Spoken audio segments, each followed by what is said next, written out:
सुना येती घरा या मालिकेच्या आजच्या भागामध्ये इथे आता श्रीला त्याच्या गर्लफ्रेंडने फोन केलेला असतो. ती म्हणत असते की श्री, मला भेटायचं आहे तुला, आत्ताच्या आत्ता मला भेटायला ये. तो म्हणतो काय आत्ता? नाही नाही नाही, अजिबात शक्य होणार नाही आहे, अजिबात शक्य होणार नाही, मी नाही येऊ शकणार. तेवढ्यातच तिथे शिवनाथ आलेला असतो आणि तेव्हा श्री फोनवरती बोलत असतो. त्याचं लक्ष आता श्रीकडे आलेलं असतं. तो म्हणत असतो काय झालं, कोणाजवळ बोलतोयस, असं त्याला खुणावतो. तेव्हा तो म्हणत असतो डिलेवरी, मालाची डिलिव्हरी हवे एका व्यक्तीला, त्याचा फोन आलाय. तो म्हणतो हा मग. तेव्हा इथे श्री म्हणत असतो पण एवढ्या लवकर कशी काय डिलिव्हरी दिली जाईल, आधी आपल्याला सांगायला हवं ना, इमर्जन्सीमध्ये हवे म्हणतात. नाही नाही, ते काही शक्य होणार नाही. तेव्हा शिवनाथ म्हणतो श्री, अरे असं नाही बोलायचं, गिरायकाला असं तोडायचं नसतं. त्यांनी फोनवरती सांगितलंय ना, त्यांना म्हणायचं की बघतो काहीतरी अरेंज होतंय का, त्यासाठी प्रयत्न करतो, लगेच नाही म्हणायचं नाही. तेव्हा त्याची गर्लफ्रेंड म्हणते की श्री काय झालं, अरे असं का बोलतोयस तू, मला तुला भेटायचं आहे आत्ताच्या आत्ता. तुझे बाबा तुझ्या समोर आहेत का? तो म्हणतो हो बरोबर. ती म्हणते मग बाबांना सांग ना, आज सुट्टी द्या म्हणावं. तो म्हणतो काय, हे अजिबात शक्य होणार नाही आहे. तेव्हा शिवनाथ म्हणत असतो श्री, अरे काय सांगतोय मी, गिरायकाजवळ उद्धटपणे बोलायचं नाही, सांगितलं ना. बघतो, विचार करतो, सांगतो, असं म्हणायचं असतं. तू दे बरं माझ्याकडे, माझ्याकडे दे, मी बोलतो त्याच्याबरोबर. तेव्हा इथे त्याची गर्लफ्रेंड त्याला आता आग्रह करत असते की तू भेटायला ये, मला तुझ्याशी महत्त्वाचं बोलायचं आहे. आणि तो आता जाऊ शकत नसतो, कारण तसं प्रॉमिस केलेलं असतं ना आपल्या वडिलांना, मग त्यालासुद्धा काही जाता येत नसतं. तो म्हणत असतो नाही नाही, मला काही जमणार नाही आहे यायला. तेव्हा इथे ती म्हणत असते असं काय करतोस रे, ये ना, सुट्टी घेऊन ये. तो म्हणतो नाही नाही, सुट्टी वगैरे काही नाही. तेव्हा शिवनाथ म्हणतो तू माझ्याकडे दे, माझ्याकडे दे, तुला काही बोलता येत नाही आहे, माझ्याकडे दे बरं. तेव्हा तो आता जबरदस्तीने फोन घेतो आणि म्हणत असतो की हॅलो. तेवढ्यातच शिवनाथचा आवाज ऐकल्यानंतर त्याच्या गर्लफ्रेंडने लगेचच फोन ठेवलेला असतो. तो फक्त एवढंच म्हणत असतो की आम्हाला जमणार नाही, डिलेवरी द्यायला आम्हाला जमणार नाही. तेव्हा इथे फोन ठेवल्यानंतर शिवनाथ म्हणतो हे काय, रागवला ना बिचारा आपला ग्राहक, रागाने फोन ठेवला त्याने. तो म्हणतो हो ना, यापुढे लक्षात ठेवायचं, कुठल्याही ग्राहकाने कितीही एमर्जन्सीमध्ये फोन केला त्याच्याशी तोडून बोलायचं नाही, अशाने ग्राहक आपल्या हातातून निघून जातील ना. बघतो म्हणायचं, विचार करतो म्हणायचं, जमलं तर पाठवतो म्हणायचं, ठीक आहे ना. तेव्हा इथे श्री म्हणतो हो हो आबा, ठीक आहे, यापुढं मी असंच करेन. त्यानंतर इथे आता राघव आलेला असतो अन्विताबरोबर बोलायला. तो म्हणतो काय गे नकटे. तेव्हा ती मागे बघताना म्हणते तू तू इथं काय करतोयस. तेव्हा तिथे आलेली असते ती म्हणजे राघवची आई उमा. ती म्हणत असते मी आले इथे तुझ्याबरोबर बोलायला अन्विता, राघव नाही.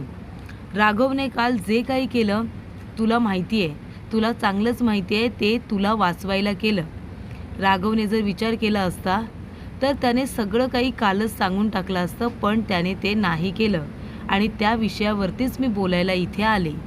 आणि मग इथे आता एका बाजूला उमा आलेली असते तिच्याबरोबर बोलायला, तर दुसऱ्या बाजूला इथे माधव खूपच जास्त टेन्शनमध्ये असतो. जी मुलगी त्याला खूप दिवस आवडत असते, ती मुलगी त्याच्यासमोर बसत असते, जिच्यावरती त्याची सतत नजर असते, पण आता तो त्या मुलीकडे बघूसुद्धा शकत नसतो, कारण त्याने आपल्या वडिलांना वचन दिलेलं असतं की तुम्ही कुणीही प्रेमात पडून लग्न करायचं नाही, स्वतःच्या मर्जीने लग्न करायचं नाही, मी सांगेन त्याच मुलीबरोबर तुम्हाला लग्न करावं लागणार आहे, असं इथे शिवनाथने सांगितल्यानंतर सगळ्यात आधी राघव, माधव आणि मग श्री तिघांनीसुद्धा एका पाठोपाठ एक प्रॉमिस दिलेलं असतं. त्यानंतर माधुरी म्हणत असते की यांना काय झालंय, माझ्याबरोबर नीट काही बोलायला तयारच नाही. तेव्हा इथे माधुरी येते आणि म्हणते हे बघा तुमच्यासाठी आहे ना, मी इथे खव्याचे लाडू करून घेऊन आले, तुम्हाला आवडतात ना म्हणून, जरा खाऊन बघा ना कसे झालेत ते, तुम्हाला आवडत आहेत का ते बघा. तेव्हा इथे तो म्हणत असतो की नाही नको, मला नको आहेत आता, मी जरा काम करतोय. ते म्हणते काय झालं, असं का बोलताय तुम्ही, तुम्हाला बरं वाटत नाही आहे का? तुम्ही एक काम करा, तुम्ही शांतपणे बसा, ही फाईल माझ्याकडे द्या, मी चेक करते. तो म्हणतो नाही नको नको प्लीज नको, तुम्ही जाऊन तुमचं काम करा, मी आहे ना, मी ही फाईल चेक करेन. त्यानंतर तिथे आता आलेला असतो दुसरा माणूस. तेव्हा तो म्हणत असतो हे घ्या शिंदे, हे घ्या, ही जरा फाईल चेक करा आणि माधुरी थांबा आणि हा प्रसाद आहे ना सगळ्यांमध्ये वाटा, हा प्रसाद सगळ्यांना द्या. ती रागानेच डबा घेते आणि बाजूला जाऊन आता तिच्या खुर्चीवरती बसते. तेव्हा इथे सतत आता चिडचिड होत असते, ती म्हणजे माधवची. तो म्हणत असतो श्री लवकर इकडे ये. जा जाऊन चेक कर, माल किती आलाय का ते बघ आणि यादी करून ठेव जा. तो म्हणतो हो दादा मी जातोय, पण काय रे काय झालं, तू काय एवढा चिडचिड करतोयस? सगळं काही ठीक आहे ना दादा? तेव्हा माधव म्हणतो की प्रश्न विचारू नका, जेवढं सांगितलंय तेवढंच करा, जा जाऊन कामं करा तुमची बाहेर. तेव्हा तो म्हणतो बरं ठीक आहे करतो. आणि इथे आता श्रीला कळतच नाही की माधव एवढी चिडचिड का करतोय, पण त्याला आता आपल्या मनातली घुसमट कुणाला सांगता येत नसते. त्यामुळे ती रागाच्या भरामध्ये कुणावरती ना कुणावरती तरी निघतच असते. तेव्हा इथे सगळ्यांची आता दुखणी तीच असतात की शिवनाथला त्यांनी मनाच्या विरोधामध्ये इथे आता वचन दिलेलं असतं. त्यानंतर प्रेक्षकांनो, इथे आता वचन दिल्यानंतर माधव फसलेला असतो. तो म्हणतो की नाही, आता मी काय करू, माधुरीला मी कसं समजावू, असा विचार त्याच्या मनामध्ये येत असतो. तेव्हा इथे आलेली असते ती म्हणजे उमा. उमा म्हणत असते की हे बघ अन्विता, मला राघवने सगळं काही सांगितलंय. अगं तो म्हणतोय ना की तो मुलगा चांगला नाही आहे म्हणून, मग तरी पण का तू त्या मुलाचा विचार करतेस? हे बघ बाळा, माझा मुलगा कसा आहे मला बरोबर माहिती आहे. तो कधीही कुणासाठी खोटं बोलणार नाही, काहीही चुकीचं करणार नाही. मला त्याच्यावरती पूर्ण विश्वास आहे. मग बाळा, तो जर म्हणतोय तर त्याचं एकदा ऐक ना, कशाला विषयाची परीक्षा घेतेस? हे बघ, प्रेम जर चुकीच्या व्यक्तीवरती झालं ना तर आयुष्यभर त्याचा पछतावा होतो. प्रेम करावं ना माणसाने, मी त्या मताची नाहीच आहे. मी पण प्रेम केलं ना, आणि माझ्या प्रेमासाठी मी लग्न पण केलं, पण मला तुझंही चांगलं व्हावं असंच वाटतंय. ती म्हणते पण तो मुलगासुद्धा चांगलाच आहे, रोहन खरंच खूप चांगला मुलगा आहे. तो म्हणतो हिच्यात तर आता. तेव्हा इथे लगेच उमा म्हणते थांब राघव. उमा म्हणत असते हे बघ बाळा, आता तुला काय विचार करायचा आहे तो तुझा तू कर. मी फक्त तुझ्या आत्या म्हणून तुला इथे समजावून सांगायला आले होते. कारण का तर तू माझ्या भावाची मुलगी आहेस, तुझं सगळं चांगलं व्हावं असंच मला वाटतं. कारण जर तुझी निवड चुकली आणि जर पुढे जाऊन त्या मुलाने तुला त्रास दिला किंवा तुला वाईट वाटेल असं बोललं तर मला सुद्धा त्रास होईलच ना गं. पद्मताईची आणि भास्कर दादाची इज्जत जाईल असं काही करू नको बाळा. प्रेम कर तू, त्याबद्दल मी काहीच म्हणत नाही, पण चांगल्या व्यक्तीवरती कर. राघव म्हणतोय तर नक्कीच काहीतरी थोडंफार तथ्य असेल असं मला वाटतं.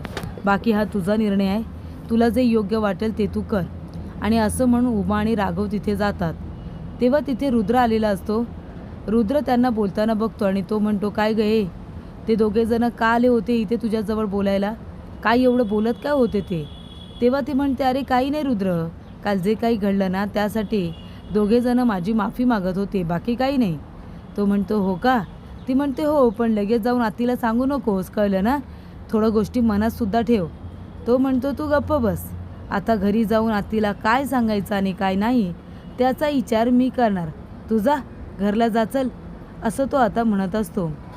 तेव्हा इथे घाबरलेली आता पुन्हा इथे जी अन्विता आहे ना ती खोटं बोलून जाते. खोटं बोलण्याची शिक्षा बिचाऱ्या राघवला आणि त्याच्या घरच्यांना मिळाली होती, तरीसुद्धा पुन्हा खोटं आहेच. तर आता माधुरीला खूप वाईट वाटत असतं माधवच्या अशा तुटक वागण्याचं. माधव म्हणत असतो की माधुरी अगं कसं सांगू तुला, मी कुठल्या पेचात अडकलोय ते कसं समजावू? मला माहिती आहे तुला खूप त्रास होत असेल माझ्या वागण्याचा, पण मी काय करू मला खरंच काही कळत नाही आहे. तेवढ्यातच तिथे शिवनाथ आलेला असतो. तो आता म्हणत असतो की माधुरी. तेव्हा ती म्हणते हां सर. तेव्हा तो म्हणतो बरं उभे राहू नका, खाली बसा, मला आता एक लेटर टाईप करायचं आहे, मला एक मजकूर लिहून हवा आहे, तुम्ही तेवढा द्याल का? तुम्ही लेटर टाईप कराल? तेव्हा ती म्हणते हो करेन की. तेव्हा तो म्हणतो हां टाईप करा. मुलाचं नाव, वय 24, उंची. माधव जरा उभं राहा रे बेटा. तेव्हा तो उभा करतो आणि म्हणतो किती असेल तुझी उंची? 5 फूट 7 इंच की 5 फूट 8 इंच? तेव्हा तो म्हणतो की आबा 5 फूट 8 इंच. तो म्हणतो हां, उंची आहे 5 फूट 8 इंच. आणि त्यानंतरला मुलगी कशी हवी आहे, तर मुलगी स्वभावाने चांगली, नाकी तोंडी देखणी, त्याचबरोबर स्वभावाला चांगली. हे सगळं म्हणजे त्याने आता बायोडेटा तयार केलेला असतो की अपेक्षा काय आहेत, मुली कशी हवी आहे, म्हणजे तसं सगळं तिने आता लिहून दिलेलं असतं. तेव्हा शिवनाथ म्हणतो की आता माधुरी बाळा एक काम कर, हा जो काही मजकूर तू लिहिला आहेस ना, हा पुन्हा वरपासून खालपर्यंत वाच आणि मग आम्हाला आणून दे, चालेल ना? तेव्हा ती म्हणते हो हो चालेल, आणून देते की. तेव्हा इथे तो मजकूर लिहित असताना आहे ना, माधुरीच्या डोळ्यात पाणीसुद्धा येतं. तेव्हा शिवनाथ म्हणतो काय माधुरी, काय झालं, तुझ्या डोळ्यात पाणी?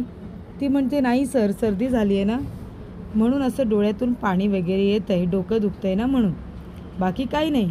शिवनाथ म्हणतो हो का, घे काळजी घे, काळजी घे, आणि तो मजकूर मला आणून दे हां. ती म्हणते हो देते ना, आणून देते. तेव्हा तिला कळतं की यांचं लग्न ठरतं आहे का, म्हणूनच हे माझ्याबरोबर असे तुटक वागत आहेत. तेव्हा ती मजकूर घेऊन येते, तो माधवला देते ते लेटर आणि म्हणते की मला जावं लागेल घरी आज, कारण माझी तब्येत ठीक नाही आहे, मला बरं वाटत नाही आहे, त्यामुळे मला जावं लागणार आहे, मी जाते. असं म्हणून माधुरी आता घरी गेलेली असते, कारण तिला फार वाईट वाटलेलं असतं की माधवचं लग्न ठरतं हे ऐकून.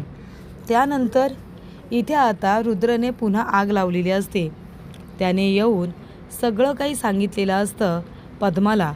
पद्मा म्हणत असते अच्छा, म्हणजे ती आता उमा माझ्या इथे भाचीची माफी मागण्यासाठी कॉलेजात गेली होती, तर बरं झालं. आता ह्या उमाला आहे ना आयुष्यभर अशी सतत माफीच मागावी लागणार आहे. माफ करा, माफ करा, माफ करा असंच म्हणावं लागणार आहे. आणि एक दिवस तर तिला चुकीची अशी काही जाणीव होणार आहे की ती काय म्हणणार आहे माहिती आहे, ती असं म्हणणार आहे की मी उगाच ह्या शिवनाथबरोबर लग्न केलं, शिवनाथबरोबर लग्न करून मी खूप मोठी चूक केली आहे असं सुद्धा ती म्हणेल, आणि माझी बहीण माझ्याकडे नक्की परत येईल, बघाच तुम्ही, असं सुद्धा ती आता म्हणते.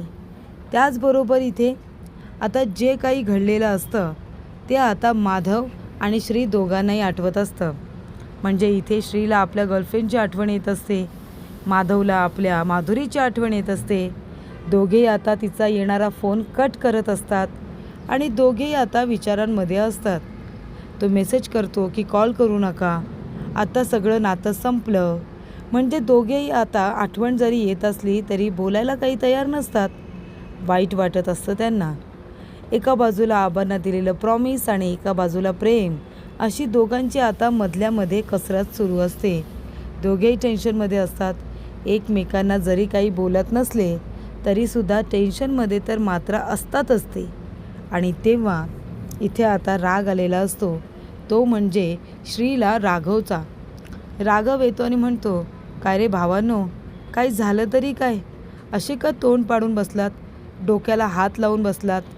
तेव्हा श्री म्हणतो की राघव, हे सगळं ना तुझ्यामुळे झाले, तुझ्यामुळे आम्ही का शिक्षा भोगायची रे, तू चुका करायच्या आणि शिक्षा आम्ही भोगायची. तो म्हणतो आता काय केलं मी, माझ्यामुळे काय तुम्ही शिक्षा भोगली. तेव्हा श्री म्हणतो की आबांना तू वचन का दिलंस, तेव्हा तुझ्या वचनामुळे आम्ही अडकलो ना. तो म्हणतो काय, मी वचन दिलं तसं तुम्हीही आबांना वचन दिलं, आणि मग आता कसे काय अडकला तसं म्हणतोयस तू. तो म्हणतो मग काय, तुला काय गरज होती रे आबांना जाऊन लगेच वचन द्यायची, त्यांच्या आवडीनुसार आपण लग्न करायचं असं बोलायची. तेव्हा तो म्हणतो भावांनो, नक्की काय झाले सांगाल का, का माझ्यावरती चिडचिड करताय. तेव्हा इथे शिवनाथ आता लग्नाचं जे काही बायोडेटा तयार केला आहे तो बघत असतो. तो बायोडेटा निरखून पारखून बघत असतो. उमा म्हणते काय हो, काय बघताय तुम्ही. शिवनाथ म्हणतो काही नाही गं, आपल्या माधवचा बायोडेटा बघतोय. कशी म्हणजे बघ ना, लहानपणापासून आपण त्यांचे इतके लाड केले, त्यांना लहानाचं मोठं केलं, आणि आता इतके मोठे झाले की आपण त्यांच्या लग्नाचा विचार करतोय, हो ना. ती म्हणते हो बरोबर आहे ते, पण मी एक बोलू का. नाही, इथे आता पद्माताईचा अहंकार मोडण्यासाठी तुम्ही आपल्या मुलांची लग्न लावून देता हे कळतं आहे मला, पण आपण पद्माताईचा अहंकार मोडता मोडता आपल्या मुलांवरती आपला निर्णय लादतो आहे, असं तर होणार नाही ना. नाही म्हणजे बघा, मी फक्त माझ्या मनात विचार आला तो तुम्हाला सांगितला, पण हे बरोबरच आहे ना, आपल्या मुलांची इच्छा नसेल आणि आपल्याला हवं आहे म्हणून आपण त्यांच्यावरती ते लग्न लादायचं, हे काही मला योग्य वाटत नाही. म्हणून मी तुमच्याबरोबर हे स्पष्टपणे बोलली. तेव्हा शिवनाथ इथे त्या गोष्टीचा आता विचार करायला लागतो. म्हणजे मुलांची इच्छा नसताना त्यांचं लग्न लावून दिलं तर ते करतील का? त्यानंतर माधुरी फोन करते. तेव्हा माधव म्हणत असतो की आता फोन करू नका माधुरी, संपलंय सगळं. तेव्हा ती म्हणते, असं कसं सगळं संपलं? अहो आता कुठे तर आपण प्रेमात पडलो होतो आणि लगेच तुम्ही मला तुमच्या आयुष्यातून बाजूला व्हायला सांगताय. एवढं सहज शक्य आहे का ते सांगा ना? एवढं सहज शक्य होणार नाही आहे ते माधव. मी तुम्हाला नाही विसरू शकणार. तुमच्याशिवाय मी दुसरा कुणाचाही विचार करू शकणार नाही आहे, असं ती आता म्हणत असते. त्यानंतर त्यांची बहीण जी वेदा आहे ना, ती म्हणते की सुरुवात आपण आहे ना श्री दादापासून करूया. तो म्हणतो, कसली सुरुवात? ती म्हणते, अरे हा ॲप आहे ना, त्याच्यामध्ये तुमच्या सगळ्यांची आता नावं नोंदवते मी. बघा तुमच्या सगळ्यांची नावं नोंदवते हा. तो म्हणतो, नाही नाही नाही, काही गरज नाही आहे, माझी माहिती नोंदवायची गरज नाही आहे, माझं नाव वगैरे काही टाईप करू नको, मला लग्न नाही करायचं आहे, तू उगाच इथे आता माझं नाव आधी नोंदवू नकोस. ती म्हणते, का रे काय झालं? तेव्हा स्पष्टपणे नकार दिल्यामुळे इथे आता सगळेजण श्रीकडे बघायला लागतात. ती म्हणत असते, दादू अरे फक्त नावच नोंदवते ना, त्यात काय झालं एवढं? तो म्हणतो, मी नाही सांगितलं ना, माझं त्याच्यामध्ये नाव वगैरे नोंदवायचं नाही. तेव्हा इथे शिवनाथ लगेचच त्याच्याकडे बघायला लागतो. तेव्हा त्याला कळतं, अच्छा म्हणजे उमा बोलत होती ते बरोबर होतं. या लोकांना लग्न वगैरे करायचं नाही आहे. या लोकांच्या मनामध्ये काय आहे हे जाणून घेतलं पाहिजे. त्यानंतर प्रेक्षकांनो इथे आता टेन्शनमध्ये असतो तो खऱ्या अर्थाने माधव म्हणत असतो, करावं तर काय करावं? तेव्हा राघव म्हणतो, दादा अरे प्रेम आहे ना तुझं माधुरीवरती? आहे ना प्रेम? मग प्रेमासाठी तुला लढावं लागेल, स्वतःसाठी स्टँड घ्यावा लागेल. तुला इथे तुझ्या मनातली गोष्ट त्या मुलीला सांगितलीस तू, त्या मुलीला कळलीसुद्धा, पण आता तुला आबांनासुद्धा सांगायचं आहे. हवं तर आपण आबांना काही कळू द्यायचं नाही. तुझं स्थळ आहे ना, आपण त्या मुलीसाठी घेऊन जायचं किंवा त्या मुलीला ते स्थळ पाठवायला सांगायचं. म्हणजे मग आबांना काय वाटेल माहिती आहे? अरे बापरे, एवढी छान मुलगी तर माझ्या नजरेसमोर होती, पण ही मुलगी माझ्या लक्षातच का नाही आली? कधी कधी समोरच्या मुली आपण नजरअंदाज करतो आणि बाहेर चांगल्या मुली शोधायला जातो. तसं आबांचं होईल. आबा बघ त्या मुलीचा सून म्हणून नक्की स्वीकार करतील. दादा तू नको विचार करू, प्रेमासाठी तुला एवढी हिंमत तर करावीच लागेल. आणि तू काय एकटा नाही आहेस रे, मी आहे ना तुझ्याबरोबर, मी तुझी काळजी घेईन. आणि त्याचबरोबर आबांनासुद्धा काही कळणार नाही. आबा तुझं आणि माधुरीचं लग्न लावून देतील, ते सुद्धा हसत हसत परवानगी देतील ते. तू नको काळजी करू, मी आहे तुझ्याबरोबर, तू फक्त थोडीशी हिंमत कर, असं राघव म्हणतो.